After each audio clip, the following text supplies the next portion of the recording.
Israel killed scores of Palestinians and wounded dozens in airstrikes across Gaza on Thursday, the enclave's health ministry said. The following images are graphic. After 2 months of relative peace, hospitals are overwhelmed and struggling to keep up with the number of dead and injured.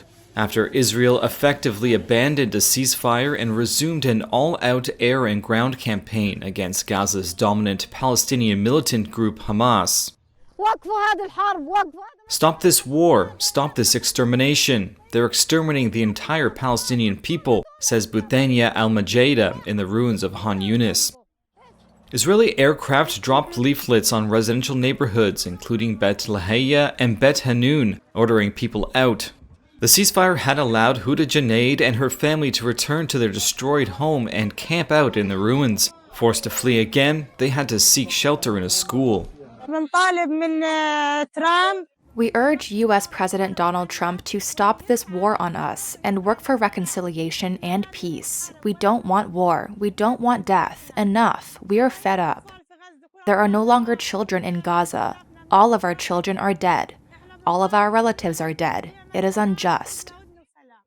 In Tel Aviv and Jerusalem, Israelis demanded a stop to the war and a return of the hostages held by Hamas inside Gaza. Anti-government protesters scuffled with police near the home of Prime Minister Benjamin Netanyahu. The protesters accuse him of continuing the war for political reasons and endangering the lives of remaining hostages.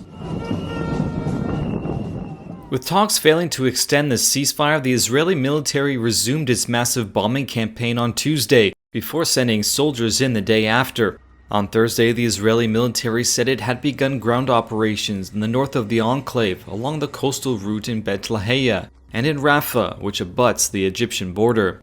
Hamas, which did not retaliate during the first 48 hours of the renewed Israeli assault, said its fighters fired rockets into Israel.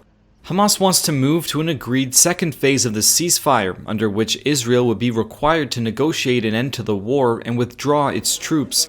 The Israeli hostages would be exchanged for Palestinian prisoners. Israel has offered only a temporary extension of the truce and has cut off all supplies to Gaza. It says its military campaign seeks to force Hamas to free remaining hostages. Speaking to Reuters on Thursday, a Hamas official said mediators had stepped up efforts with the two warring sides, but no breakthrough had yet come.